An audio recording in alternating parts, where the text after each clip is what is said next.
Good morning, everyone, and welcome to today's webinar. My name is Allison Fletcher. I'm a research project manager with the Saskatchewan Pulse Growers, and I'm going to be your host for today's webinar. So just a couple of housekeeping items before we get to the formal part of the webinar. For those in attendance today who did provide a CCA number at registration, we will apply for your CEUs on your behalf. And also during the webinar today, we're going to use Slido, which is an interactive tool that will allow you to ask questions and participate in any live polls. So just follow the steps that are shown on your screen to access Slido. If you open a new window and enter slido.com, there's an event code 3277896. If you enter that and then click join the event, that should get you into our event. So there will be a question and answer session with all the presenters at the end of the webinar. And if you have any questions, please enter them into the Q&A tab in Slido. And feel free to do that at any point during the presentations, and we'll get those questions addressed during the Q&A. So to the formal part of the program now, and just a bit of an introduction. SPG continues to focus on the most significant challenges that face pulse growers, and that's guided by our strategic plan. So the areas of focus for SPG are research and development, market diversification, engagement and extension, and market access and advocacy initiatives. And those are all aimed at creating profitable growth for Saskatchewan pulses. So SPG has funded 5 weed science research projects that focus on pulse crops, totaling over $3.67 million in investment. And these projects run over 6 years, including field seasons from 2025 to 2029. And they build on the work of some previously funded weed programs that SPG was involved in. The research in the current set of projects addresses the development and adoption of effective weed control strategies, the building of information to support herbicide label expansions, and the creation of recommendations on new herbicide options and pulses, including tank mixes and layering strategies. Work is also being done to look into cultural methods to reduce the impact of weeds and pulses, including managing kochia and saline areas, cultural weed control under varying levels of pre-emergence weed control, and strategies to reduce the weed seed bank.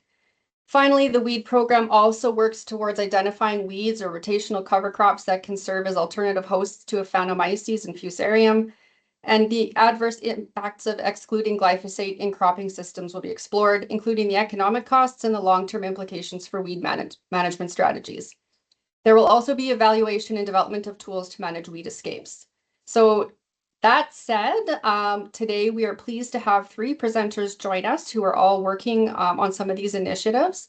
So as mentioned previously, just as a reminder, there's going to be a Q&A session with all the presenters together once they've all presented. So get those questions into Slido.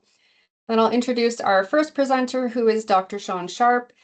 Sean is a weed researcher with Agriculture and Agri-Food Canada here in Saskatoon.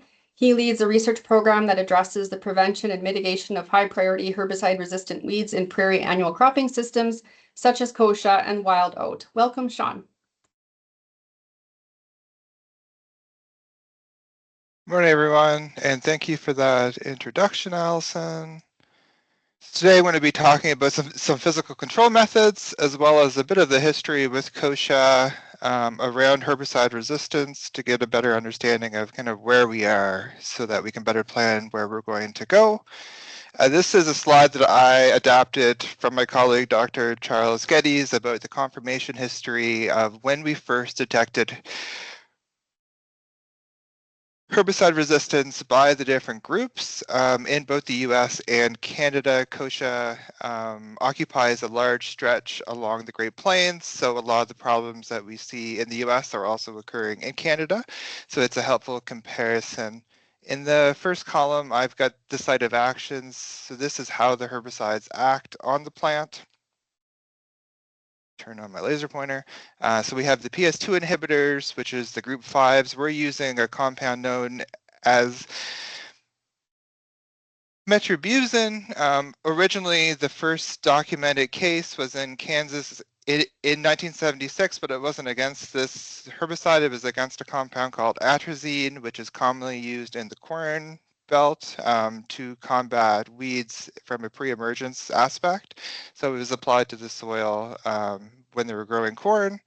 And unfortunately, they did detect some herbicide resistance fairly early on in the timeline in the US. And I've got some question marks here. I'm going to show a couple of slides for some work we did in support of this project with metribuzin. But just briefly here, then we have the group 2s, which is the one that we've lost at the first back in 1988. Then we have the auxin mimics, which is like dicamba, 2,4-D, fluroxypyr. So we do have HR developing both in Canada and the US. In Canada, it's a later development, so the degree of resistance and the spread of that resistance is a lot lower than I would say with the glyphosate or the EPSP synthase inhibitors, which we're also dealing with. And then at least most recently, we have the PPO inhibitors, which is group 14. Now, this one is a group that's used either pre-emerge, applied to the soil, pre-emerged as a burn down, such as carfentrazone or AIM or pyrofluvid ethyl. As well as there are compounds that do have soil residual, and then we do apply it pre-harvest as a desiccant. So there is a lot of applications in Western Canada. So that is another one we're keeping an eye on. This is from the most recent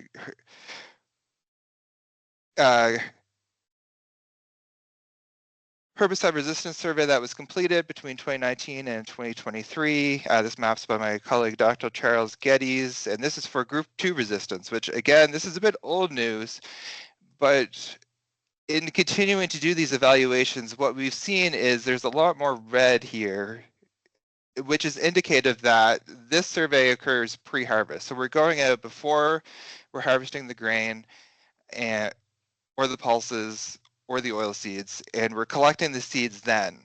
So we have had to go out historically post-harvest because there hasn't been enough seed to collect on the kochia. So the disturbing thing that I want to point out here is that we're getting good resolution on this survey across Western Canada at the pre-harvest interval, which means the kochia is starting to adapt and produce seed earlier into its growth cycle, whereas before we were seeing and getting resolution more on the post-harvest survey. So it seems like we are getting some of that synchronization and it's starting to produce seed earlier. So just a word of warning. Now on to maybe not so much of a bad news. We were worried about herbicide resistance in kochia for group 5. Again, we were worried about some of those traits moving out from the US due to the atrazine use in the Corn Belt.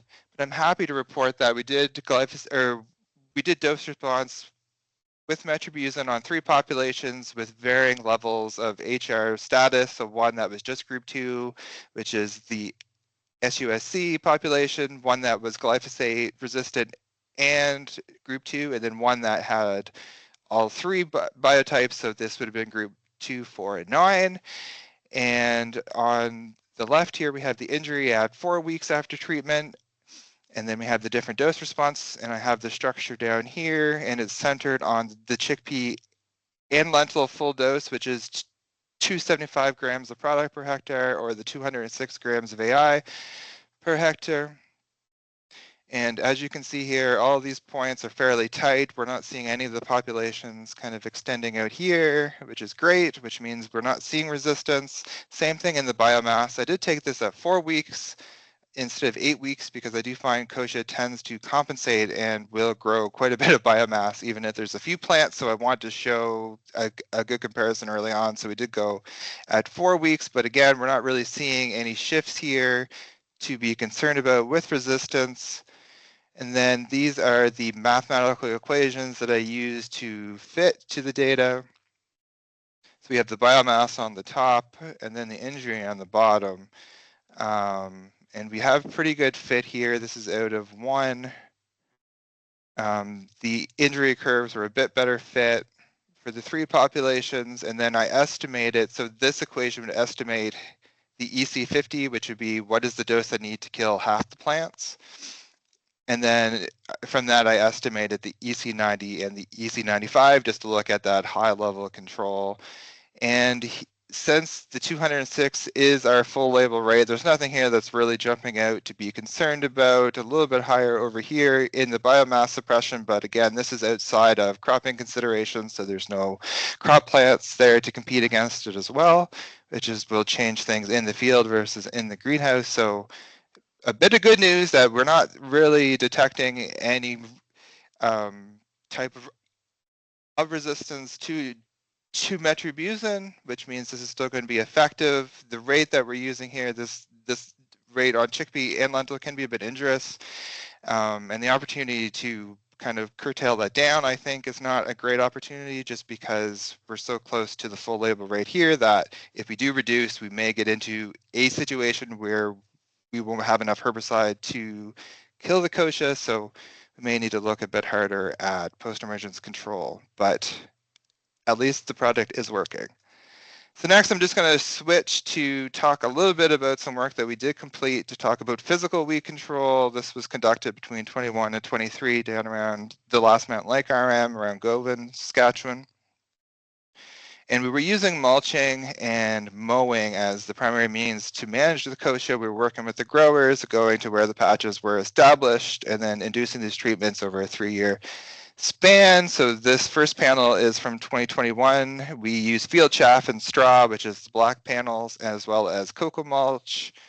This was a coconut-based hydro mulch that we applied, and we had it maintained over the 3 years of the study. And then for the kochia, the first one is untreated. So this is where we had no mulch or mowing. Then the cocoa mulch, the chaff treatment, and then the mowing. And then the students would typically count then mow. So that's why you have this large density here. So the y-axis is the kochia density in number per square meter. And then we have our measurement timings within the year on the x-axis. So overall, we do get good suppression throughout the growing season with the cocoa mulch and the chaff treatment in year 1, as well as with the mowing, but we did have to go out at each of these timings and mow. Into 2023, and again, these are the same plots. We have not done any, except for the mowing, which continued the straw and the hydro mulch were the same as were applied before, but we are still getting good suppression. This is 2,000 plants per square meter, which is fairly dense carpet Secocia that are emerging. So it's getting it down to about a quarter of the level, and that's without the use of herbicides. And then by the end of this season, we do see the best results with mowing, and then we do get good suppression, but it is not different from the control by the end of the 3rd year. So it did an economic analysis on this to evaluate the cost effectiveness of these different treatments at field scale. So we used the costs that we had from the scientific study to inform this, as well as some standard costs of equipment, such as a chaff cart here for the first one, or a hydromulch applicator here for the 3rd one. Where possible, we did estimate if we can use equipment, if that was feasible. With the black plastic mulch, there are plastic equipment, but not necessarily for this application. So we just use a hand estimation for labor instead of a mechanized approach. And then for mowing, the equipment was the cost of a new mower. And then we did have increased number of trips out per year. And then a bit of gas with that as well to cover the field. And then we use an estimate from the 2019-2020 survey in Saskatchewan for the average size of an infestation of kochia, which is quite large, to be honest, in a given quarter section. So given the cost of the materials, our approaches to use black plastic mulch and cocoa mulch or the hydro mulch were very, very expensive, even if over configuring a 3-year term, whereas the most cost-effective approaches were either mowing or using straw from a bale that would have been purchased and applied and spread. And then next would have been with the chaff cart. Sean, you're Yep. at time. Perfect. I'm just wrapping up there, so I will concede and pass it over to the next person. Thank you, Sean. Just a reminder to all our attendees, you can post those questions in Slido at any point during the presentations. So next up, we're joined by Dr. Brianne Tideman, who's a researcher with Agriculture and Agri-Food Canada. Her work focuses on innovative weed management strategies, including directed energy technologies and the role of weeds in pulse disease complexes. Welcome, Brianne. Perfect. Thank you for that. So yeah, we are going to touch on two different projects that I have been working on, or that my team has been working on, I should say. And so before I get too far into them, I want to start by thanking the team. These are the technicians and the students that worked with me last summer. There's also a number of other folks that you will see throughout the pictures that have worked on these projects. And I'm always grateful for their time and energy. You're going to see a few things that may indicate some non-fun data collection that they have to do. And as well, a big thank you to SAS Pulse Growers for funding this research. So just as a little bit of background before I get into the directed energy project, I want to start by talking about harvest weed seed control and what that is. So harvest weed seed control is a paradigm of weed control that was developed and refined in Australia. And the goal here is to manage weed seeds that are still in the field at harvest and prevent their dispersal. So one of the best weed seeders that we have is really the combine. It takes those weed seeds that are still in the field at harvest, it separates them into the chaff fraction, and it goes through the chaff spreaders, and we're essentially broadcast seeding those back onto the field. So we want to quit enriching the seed bank by doing something to that chaff fraction. So the most common version that people are mostly aware of, I would say in Western Canada, is the impact mills. Impact mills attach to the combine and they process the chaff and put the residue back onto the field. So the diagram on the top right here shows sort of what an impact mill is. You get bigger particles going into the center. Those rows of bars are spinning and it breaks those particles into smaller bits, which essentially is smashing the weed seeds into dust is the reality of what that looks like in the field. The original seed destructor is shown here in the bottom picture. The reason I'm showing it is just to show that the chaff is what goes through the mill. Only the chaff is processed. The straw is not processed. It goes through its normal flow as usual. The chaff is what gets processed and managed. Now, what these look like on combines, there are three primary ones on the market: the Redicop seed control unit on the top left, the seed terminator on the bottom left, and the integrated Harrington seed destructor on the bottom right. In Canada, we're mostly seeing the Redicop seed control unit and the seed terminator. The Tech Farm Weed Hog has also come onto the market in recent years as well, and it's just kind of ramping up commercialization in Australia. Now, while there is interest in these, there's a couple of challenges with them. Cost is one. They cost about $100 grand approximately to get installed on your combine and get operational. The other challenge is that they do have a fairly large horsepower requirement. So typically what we are saying is you want to have a Class 8 combine or larger, and you expect to operate that combine at a class lower than what it is. So if you have a Class 8, you're sort of operating it as a Class 7 combine because you're using that extra horsepower for the mills.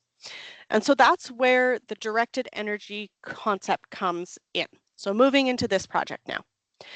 Directed energy is a patented technology by Global Neighbor Inc., who is a company out of the US. They do have a commercialization partnership with Redicop, so they are working on bringing this to combine scale already. Okay. Directed energy uses a combination of blue wavelength light and infrared wavelength light to eliminate weed seed viability. So the picture that you're seeing on the left is our benchtop weed seed destroyer, which is the name that they're going to be going with as far as I understand. And this is what we've been using for testing how well this combination of blue light and directed energy, or blue light and infrared wavelength light, works on Canadian weeds. So how this is working for our testing, again, here's our unit. We mix weed seeds with chaff, and that gets put into the hopper at the front of the machine. This is Lauren putting some of those samples in, one of the co-op students that worked on this project. That runs through an auger and is collected at the other end. This is David, who also got to have lots of fun with this project. And this is just so that you can see that auger of material coming out into the tray. So you can see that's where we're collecting it from. In order to get the weed seeds out of the chaff, here's where I might not be the favorite supervisor. They have to hand sieve those samples, and then they still have to go through and hand pick and look for the weed seeds of interest. Not such a big deal if you have large seeded weeds, Bit of a pain in the butt when you got small seeded weeds. So again, I don't know that I was a favorite supervisor for at least a few days during this process. From these samples, we are collecting 100 seeds for each weed species for each treatment. Those go into germination boxes where we test germination. Anything that does not germinate, we remove and we test for viability by doing an imbibed press test, which is basically we squish the weeds to see if they look like they are still viable. In case you're wondering how we make sure those weed seeds that we're collecting are from that specific sample or that specific treatment, we have this little battery-powered leaf blower that goes in and clears everything out in between treatments so that we know that we've got separate treatments. What we've done in this study is essentially increasing the infrared wavelength light throughout the treatments. The blue light is essentially on or off, and so we've done everything at the same speed, and we're just increasing the exposure of the infrared wavelength light. So we just finished running these studies 2 weeks ago, I think, was when we did the final press test. So I'm talking to you today about very preliminary data. Stats have not been done on it. Some of this is just my impressions from while we were doing the work, but it is preliminary, so you're not allowed to hold me to this yet. What we are seeing is that reduced germination at higher temperatures. So with the infrared wavelength light, as you increase the intensity of that, essentially what the seeds are seeing is increased heat. How that is going to work on the back of the combine, that is a commercialization problem. It is an engineering problem. That is not a part of this particular study. I know there's lots of questions about that, but it's not something I'm working on. I just have a prototype that is benchtop.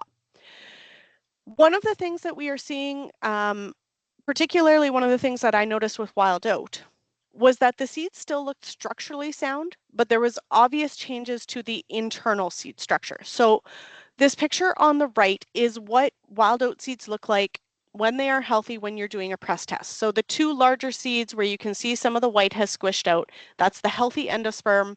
It's kind of a pasty type texture. That's what we want to see. The two smaller seeds, those have been squished. There was just nothing inside them. They weren't a viable seed. There was no endosperm in there to actually support growth, or not enough. What we were seeing in this study was that the seeds were large, like these healthy looking ones, but when you squished it, instead of that pasty texture, it was really liquefied and rather gross, if I'm being honest, and obviously indicated some change to those internal structures, which was really interesting. Now, again, that's preliminary. I'm going to also show you a little bit of information on weed species. So we tested 10 different weed species. We did wild oat, volunteer canola, wild mustard, cleavers, green foxtail, wild buckwheat, red root pigweed, lamb's quarters, kochia, and storkspill. 9 of those are sort of some of our common weeds. Storkspill was another weed seed that we had that germinated well, so we included that. A lot of our other weed species that we had did not have great germination and didn't make great candidates for this testing. So that's the 10 that we tested. So I'm just going to show you, again, super preliminary results. This is just a pivot table that I did when I had the data last week, and I haven't had time to really sit with this yet. But this is kochia here on the left. The blue bars are % germinated, and the orange bars are % viable. So treatment 1, which is what's showing on the bottom, that's our essentially untreated. 2 to 7 is our increasing ranges of infrared wavelength light and blue light. So what you can see is that with kochia, we've reduced germination quite quickly, but we also reduced viability. So overall, it looks like we had some efficacy on kochia. Again, super preliminary, no stats yet, so you can't hold me to this yet. But I want to show you the difference with something like wild buckwheat. Wild buckwheat, what you can see, again, the blue bars, it's a lower germinating weed to begin with. That's quite normal. But you see that we've reduced germination pretty quickly through our treatments. But the orange bars don't drop very much, and that's our viability. Okay, now wild buckwheat is an interesting weed seed to try and press test just because of its shape, its size, its structure. It's a very solid seed. It's hard to press test. So whether this is actual maintained viability or whether it's features of the seed, I still need to think about a little bit. This might be something that needs further tetrazolium testing or some other method of testing for viability. Or it could simply be that maybe what happened was we essentially induced dormancy and didn't actually kill the seed. So it wasn't germinating, but we also didn't kill it. So We need to dig into this a lot more by species and need to do the stats, but some interesting things potentially showing there. Why are we interested in directed energy? This is sort of the hoped for benefits. Lower horsepower, a lower cost is the intention. Something that will be more appropriate for older or smaller harvesters because it won't have that same kind of draw, which will hopefully make harvest weed seed control more available. I'm going to jump quickly into the weeds and pulse disease project. What we are doing in this project is we are trying to determine if weeds are acting as alternative hosts. So in particular, black medic, which is showing up more commonly in lentil fields, especially in Saskatchewan, where we want to see if it's acting as an alternative host for Aphanomyces and possibly making that long-term rotation out of pulses more difficult to achieve, but also looking at if it's acting as an alternative host for Fusarium, and then looking at common weeds for Fusarium root rot. Now this is Logan Snow here pictured. He is a master's student at the University of Alberta, and really this is his work that I'm showing here. This is his master's project, and he's been working very hard on it. Just a cool picture of some of the pathogens that we're working on. So things like Fusarium graminearum, Aphanomyces, the one in the middle on the bottom is Fusarium avinaceum, as well as some other Fusarium species. So if we think about the Fusarium species first, we are doing a greenhouse study. That's the royal we, it's really Logan. Logan is doing a greenhouse study where he is inoculating weeds with Fusarium avinaceum, and we're looking at whether the pathogen can use common weeds as a host. So is it antagonizing essentially our management efforts for Fusarium root rots on pulse crops? So the weeds that we're testing include wild oat, red root pigweed, wild mustard, cleavers, volunteer canola, kochia, black medic, lamb's quarters, green foxtail, and then we're using peas as a positive control that we know can be infected. So we've done a preliminary round of this to get our methodology down, and then our first official round of the study will be happening in the next couple weeks. So we're really excited to get that going. The second part of his project is looking at black medic as an alternative host for Aphanomyces. So for this one, we are also looking for help. We need to be out to collect roots from producer fields this summer. So if you have black medic and you hate black medic and you wouldn't mind Logan coming and taking some of your black medic, please reach out. We're looking for producer fields. We come in, we do a transect across your field and collect black medic roots from 5 spots. Those roots go back to the lab for molecular work so that we can get a better understanding of how black medic might be interacting with these root rot complexes. So my email address is there. Logan's email address is there. If you have black medic and you don't mind us coming in for a visit, please shoot one of us an email. We would really appreciate it. Some brief preliminary results on this as well. So these are molecular results from Logan. These are hot off the press just in the last week. What we are seeing here, the numbers indicate different fields from last year. And then you see listed here 3 different species, Aphanomyces and 2 Fusarium species. And we do see an association of Aphanomyces on some of these black medic roots in some of the fields. So these are field scale. We will also be going down to each of the 5 sites in each of these fields to see which of those sites were showing associations with Aphanomyces, and we have some additional work to do to prove it's actually acting as a host, but there is an association happening there. Very high level of association with Fusarium oxysporum. Every single field was showing that one, less so with graminearum. Couple additional species, again, hot off the press. Avinaceum was not showing up, so we're really interested to see the site results for that one because it is usually one of the more common Fusarium species on the prairies. However, Redolins, again, was showing up on most of these, in most of these fields. What this means is if black medic's acting as a host, we need to really get a grip on management of that species to also help manage our disease complexes as well. So that's why we're trying to dig into that. So a couple takeaways. Directed energy, the preliminary results do suggest that it does something. We need to understand what's going on between germination and viability, and we need to understand those differences by species. With the Weeds and Pulse Diseases project, we've optimized that protocol for the greenhouse and done a lot of work on primers and getting the process down for the molecular work. The greenhouse will be starting up shortly now that we have the process determined, and those molecular results are starting to come in quickly now that we've got the primers and the molecular complexities, we'll say, figured out in order to be able to test for all of those different species. So that's going to start showing up quickly. We're really excited by what we've seen so far, and really excited to get into the results side of things. So with that, I will say thank you. I will put my socials up here in case you want to get in touch with me. Again, my email address is there if you missed it the first time, and you do have Black Medic that you wouldn't mind us digging the roots out, please get in touch and let me know. Thank you. Thank you, Brienne. Just a reminder for all our attendees to post your questions into Slido, and then we'll get all our attendees to answer them during the Q&A at the end.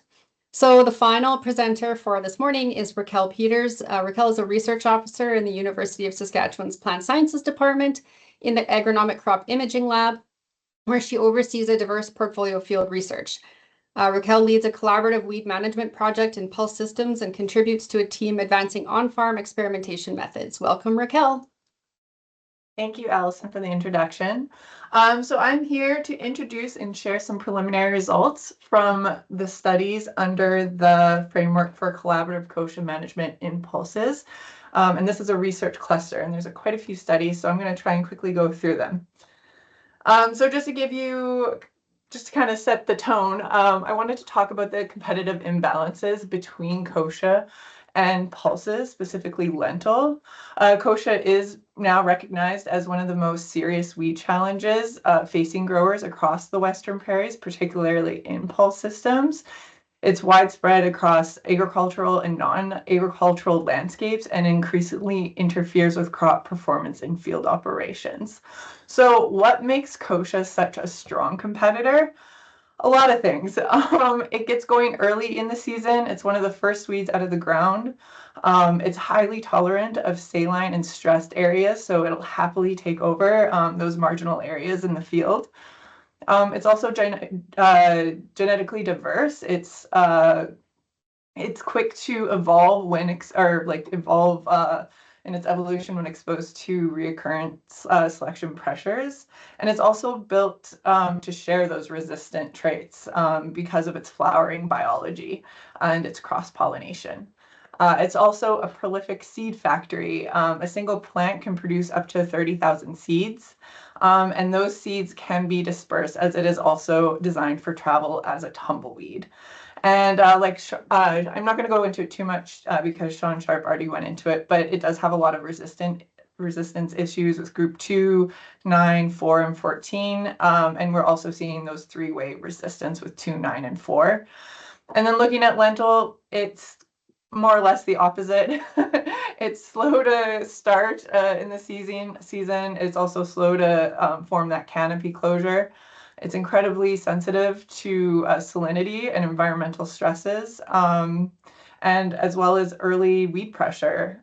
And to boot, there's very few in-crop options for lentil. All right. So to tackle kochia, SPG is funding a 6-year collaborative research program. A lot of past research hasn't translated easily into on-farm adoption, especially in saline areas where kochia thrives. And these marginal patches tend to be underrepresented in kochia studies.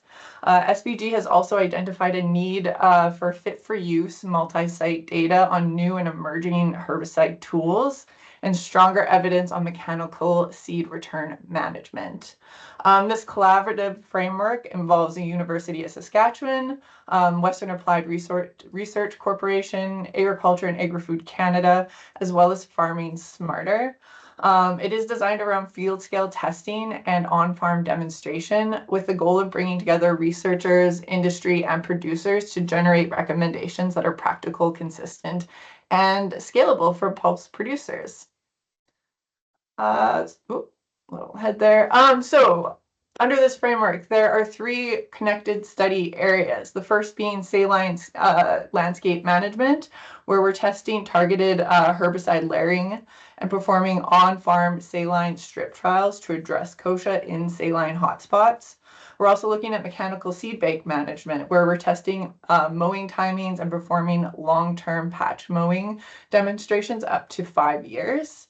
We're also doing looking at chemical technologies, where we'll be looking at metribuzin dose responses for kochia control, as well as screening new herbicide programs and conducting Group 5, specifically metribuzin resistance surveys.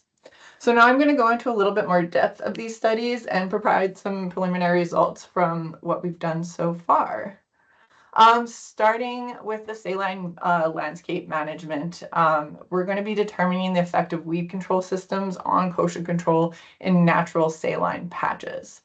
The goal here is to evaluate how different weed control systems affect kochia populations across a naturally occurring saline gradient.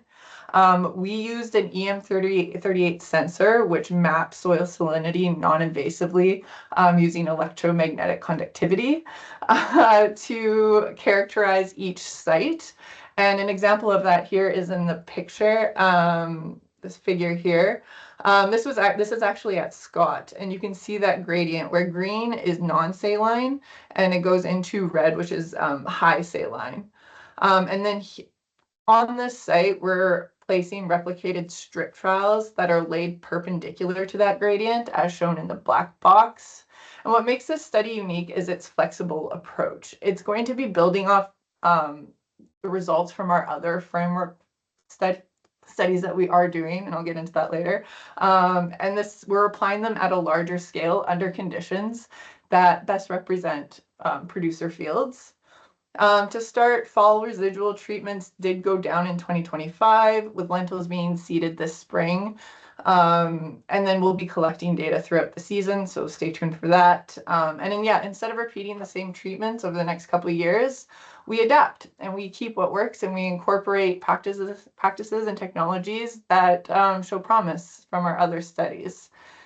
And ultimately, the study is designed to strengthen integrated weed management recommendations by linking herbicide performance and cultural practices directly to a salinity class. And then moving on, we are going to be looking at soil applied herbicides in saline and non-saline areas. The goal of this study, again, to test how layered residual herbicides perform for kochia control under different soil salinity levels. This is led by Jessica Enns at Warwick, and the approach compares Edge or Treflan layered with Fierce EZ, Zidua, or Volterra EZ across saline and non-saline zones at 3 sites. We've started this. Fall treatments went down in 2025, with lentil being seeded this spring. And then we will be doing a barley recrop in 2027. Much like the saline gradient study that I just showed, this work will help identify herbicide combinations that work under saline conditions and guide more site-specific management recommendations. Now, moving into the mechanical seed bank management. Here we have our long-term kochia patch mowing study. This is a 4 to 5 year field scale project looking at whether timely repeated mowing of kochia patches can actually drive down populations and reduce seed bank persistence over time. One of the interesting parts of this study is that it combines on-farm demonstrations with advanced monitoring tools like UAV and satellite imagery to track how the patches change over time and space. Ultimately, the goal is to generate field scale evidence showing how patches, like I said, can be, how they change, and actually sharing those results through extension. So yeah, we just want to show how it works to farmers. Next up, we're going to be looking at the timing of mowing kochia to reduce seed production and seed bank inputs. The overall goal of this study is to determine how mowing, timing and frequency affects kochia seed production and seed bank inputs, led by Dr. Charles Geddes. The approach tests 4 mowing timings between June and September in different combinations. We do have some preliminary results, and they so far, again, this is very new data. We don't want to jump to too many conclusions yet, but what we did see is that multiple mowing timings, especially in late July and August, were more effective, while mowing too early, say in June, or too late in September, we did see some stimulated kochia growth.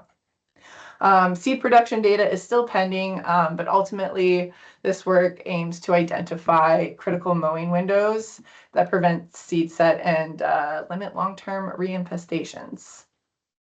All right, moving into chemical technologies. This is actually what Sean Sharp just presented on with his metribuzin dose response. And now we're taking it to the field. And so, yeah, we begin our studies with that this spring in Saskatoon, Scott, and Lethbridge. And ultimately, this work has real implications for label expansion and integration with future metribuzin-tolerant lentil varieties. Next up, we are also going to be doing single dose screenings of kochia with foliar applied metribuzin. So again, here we want to determine whether metribuzin resistant kochia exists in the Canadian prairies. This is led by Dr. Charles Geddes. He's going to be testing around 800 kochia samples across Saskatchewan, Manitoba, and Alberta. And so far, encouraging preliminary news from 2025 is that none of the almost 300 samples that he collected from Saskatchewan have shown any resistance. Again, this is the first broad look at Group 5 resistance in Western Canada. And yeah, this will directly support the metribuzin control studies that we are doing, as well as supporting better herbicide planning going forward.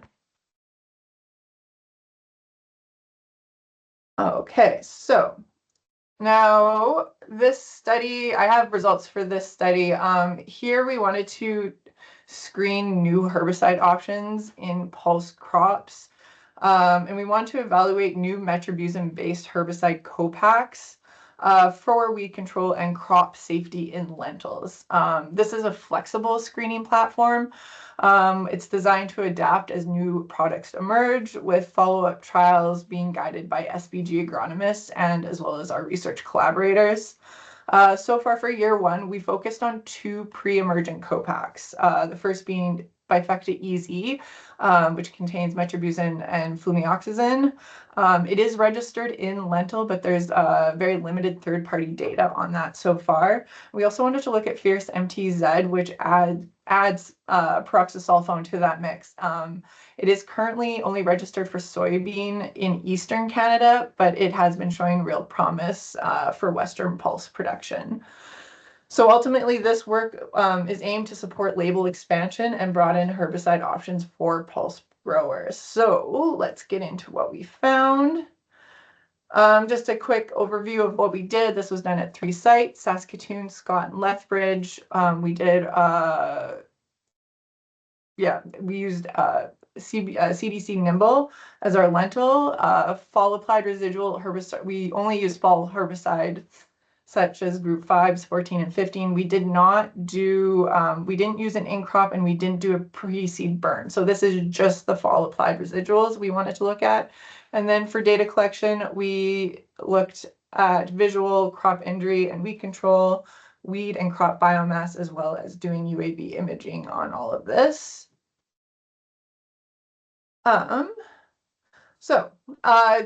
These are all the treatments that we used. I know it's a lot to look at. Feel free to take a picture if you like. So we used a total of 5 soil residual herbicides: Bifecta EZ, Fierce EZ, Fierce MTZ, Sencor, and Volterra.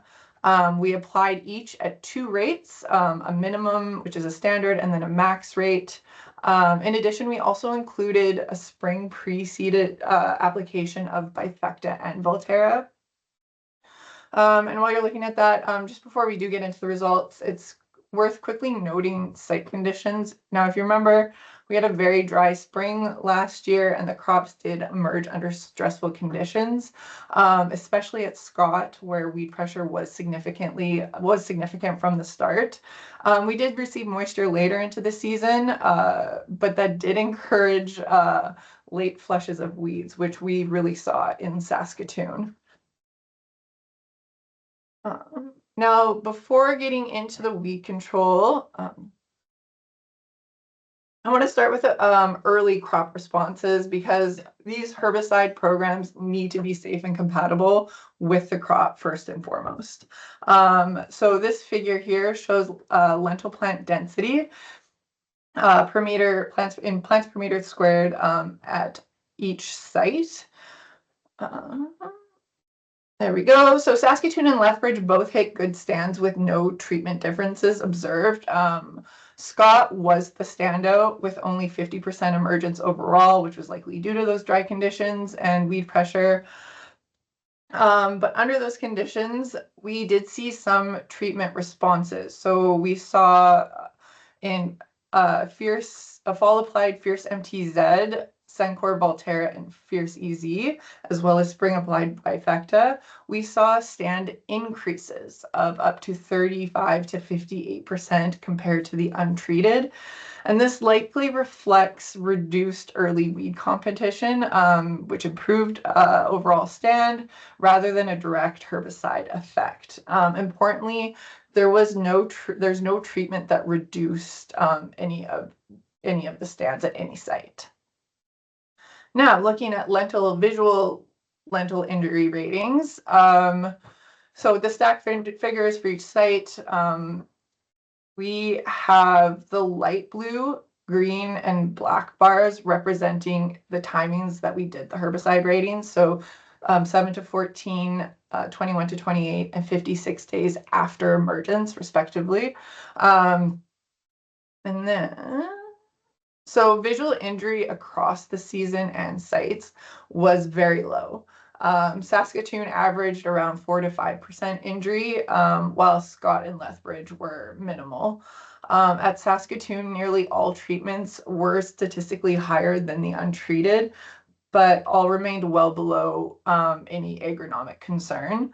As the season progressed, Scott assessments became impossible due to the weed pressure, and Saskatoon ratings were dropped due to salt injury confounding some of our injury results. So that left Lethbridge as our only reliable site for later timings. There, most treatments showed high variability, like in that mid-season, so that 21 to 28 days after emergence, with no significant differences. And then by 56 days after emergence later in the season, nearly everything had recovered to nearly zero, except for Sencor at the fall max rate, which persisted around 10% and remained higher than the untreated check. All right, so now moving into kochia control. Kochia control was affected by the herbicide treatments at all assessment timings, and treatment's performance did vary by location over the season. So keep that in mind as we move through these results. To simplify things, I just wanted to share the highlights from the start of the season to what happened towards the end. Early on, all herbicide treatments did improve kochia control relative to the untreated, but the level of activity varied. Fierce MTZ at the fall rate led with very good control at all three sites, with about 83 to 97% control. Bifecta EZ at the fall max rate followed closely with good to very good control at Saskatoon and Lethbridge, and solid suppression at Scott. This excellent early season control can be seen in the plot photos here taken in Saskatoon. They are nice and clean with the Fierce MTZ and the Bifecta EZ. And then, meanwhile, Volterra was variable and weak across each site, and the control ranged from 13 to 70%. Now moving into this, I just wanted to give you an overhead look of what this looks like. So this was taken in Saskatoon. I don't know if you can see it. So the red boxes are the untreated plots. They are quite lush with kochia. And then some of our cleaner plots is the Fierce MTZ here in yellow, and then the Bifecta highlighted in blue. Now, moving later into the later season, by 56 days after emergence, the story was primarily about persistence. Fierce MTZ at the fall max rate maintained 100% control at Lethbridge and held around 65% suppression at Saskatoon and Scott, even under severe weed pressure. As you can see in this image, we have a healthy crop of kochia, and with that fierce MTZ, we actually see lentil crops. So that was great to see. Bifecta Easy was the most consistent performer across all three sites, and Sencor at both rates provided solid suppression at Scott and Saskatoon. Volterra again remained the weakest option, finishing this at the 56 days after emergence around 10 to 54% control across the sites. For kochia biomass, the results aligned well with the visual control ratings. Herbicide treatment had a significant effect on biomass, and since there was no difference between sites, these values are the means averaged across all three sites. And what we found is Sencor at, I'm just highlighting these guys here, Sencor at the max fall rate led with a 93% biomass reduction compared to the untreated, followed by Fierce MTZ and Sencor at the fall minimum rate with 81 to 82% reduction. Bifecta Easy and Fierce MTZ at the minimum rate also performed well at reducing biomass by 73%, although it was just short of significance there. Going back to lentil and looking at its productivity, lentil yields couldn't be collected at Saskatoon or Scott due to the extreme weed pressure, so biomass was used as a proxy for productivity. At Saskatoon, fall applied Fierce MTZ and Bifecta programs dramatically increased lentil biomass up to 5 to 6-fold over the untreated. Scott saw poor crop performance overall with no treatment separation. Lethbridge was able to obtain grain yield data. However, it's not shown just because there was no significant effect between treatments. Oh, I forgot to highlight that. And then, preliminary conclusions. Kochia pressure varied across sites. We had heavier pressure. Some had heavier pressure, some more environmental stress, and that influenced how clearly treatments were separated. Even so, the overall pattern was consistent. Fall applied higher rate residual programs, particularly Fierce MTZ, Bifecta Easy, and Sencor, were the standout performers. They provided the strongest and most persistent kochia suppression across locations. Now, from a crop safety standpoint, results were encouraging. Visible injury was generally under 5% across sites and treatments, well within acceptable range and unlikely to translate into yield loss. A few treatments did reach over 10% early on, but symptoms were short-lived. At Saskatoon, improved lentil biomass in the treated plots suggested that weed control differences had real agronomic implications. But the main takeaway is that these residual programs are a strong foundation, but not a standalone solution. Late season kochia flushes were still observed even in the stronger programs, reinforcing the integrated kochia management message.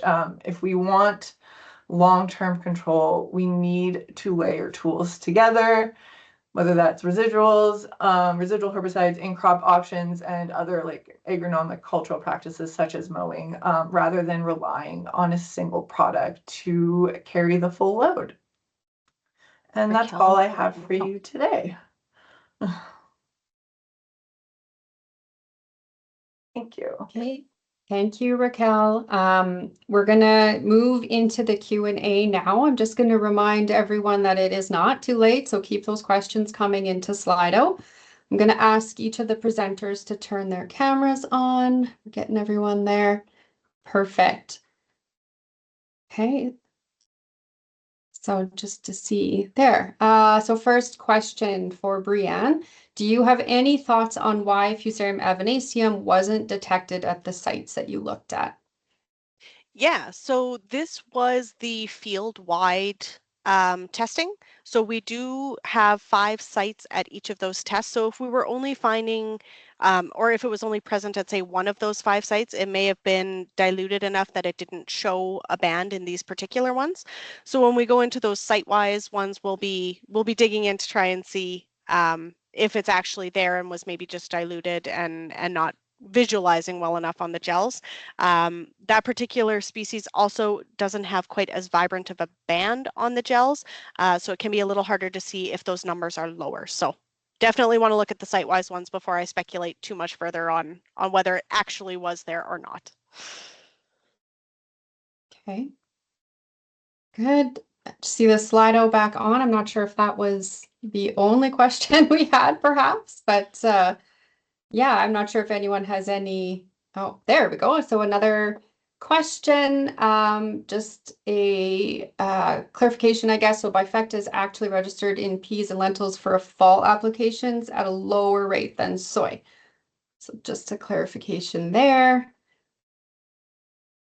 And I'm not seeing any other questions pop in, so perhaps that was everything for the speakers. So just want to thank everyone for joining today, and that concludes the program. So we want to just take a few minutes once the webinar is complete to do the survey and let us know what you liked and how we can improve future webinars. There will be an email following this webinar with a link to the survey.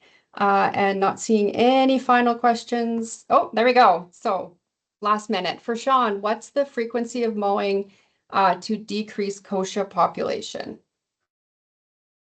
So we were mowing about once every 3 to 4 weeks, and we had to continue throughout the summer. There was a case since the kochia, this was a natural patch, so the seed bank was, I would anticipate, fairly high, so it was coming back again. We have to go and mow again. The mowing is effective from the very start. It's just that it's going to flush more, or it may grow again if you don't cut it all the way down to the soil surface. So there's still a few quirks to work out with the approach, but yeah. So every 3 to 4 weeks, I would say, scout at least and see if you do need to mow again. Thank you. Okay, no other questions were coming up. So I just want to thank one final time, thank all our presenters. Really appreciate the work that all of you do and each of you do for pulse growers in this province in the area of weed management. It's a big problem and we appreciate your efforts. Just a reminder again to the attendees that there will be an email with a survey, and so we ask that you do complete that.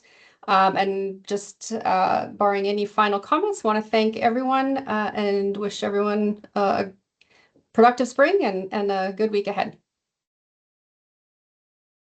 Thank you. Thanks, Allison.